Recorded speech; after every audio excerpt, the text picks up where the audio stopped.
Assalamualaikum warahmatullahi wabarakatuh. Halo semuanya.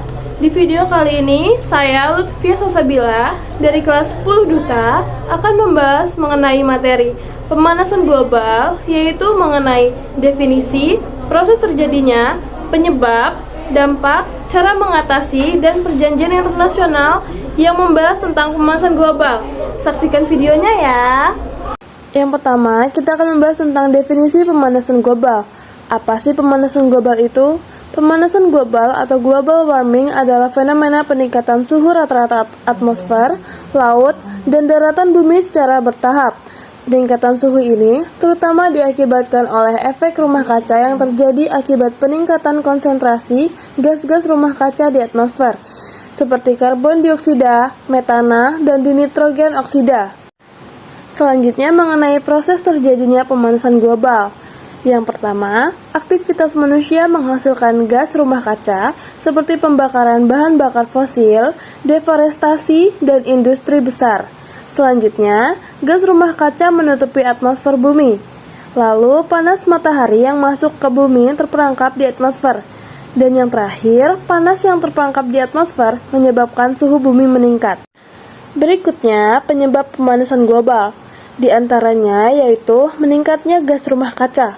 Gas rumah kaca terjadi akibat adanya pembakaran minyak bumi seperti bahan bakar batu bara serta pembakaran gas bumi. Lalu yang kedua, polusi udara akibat asap industri pabrik. Industri pabrik menyebabkan banyaknya asap yang dihasilkan dan dapat mengakibatkan polusi udara yang akan membuat lingkungan tercemar dan terjadinya pemanasan global. Yang keempat, yaitu dampak pemanasan global. Di antaranya adalah peningkatan suhu menyebabkan cuaca ekstrim seperti badai tropis yang lebih kuat, musim kemarau yang lebih panjang, dan musim hujan yang lebih intens. Pemanasan global juga dapat menyebabkan es di kutub mencair, sehingga menyebabkan kenaikan permukaan air laut yang dapat mengancam pulau-pulau kecil dan pesisir. Yang ketiga, perubahan suhu dapat mengganggu ekosistem alami, seperti perubahan pola migrasi hewan dan penurunan keanekaragaman hayati. Dan yang terakhir, yaitu pemanasan global dapat meningkatkan resiko penyakit, seperti penyakit kulit akibat sinar UV yang lebih intens, serta meningkatkan risiko bencana alam yang dapat menyebabkan kerusakan fisik dan psikologis.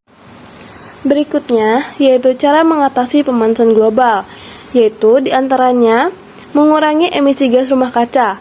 Hal ini dapat dicapai dengan beralih ke sumber energi terbarukan seperti energi surya dan angin yang tidak menghasilkan emisi gas rumah kaca. Yang kedua, kita bisa mengatasi pemanasan global dengan melakukan pelestarian hutan dan tanah. Deforestasi adalah salah satu penyebab pemanasan global karena pohon-pohon mengabsorpsi karbon dioksida dari udara. Oleh karena itu, melestarikan hutan dan tanah sangat penting untuk mengurangi emisi CO2. Yang ketiga, kita bisa mengurangi limbah plastik. Produksi plastik memerlukan energi fosil dan melepaskan gas-gas rumah kaca saat terurai.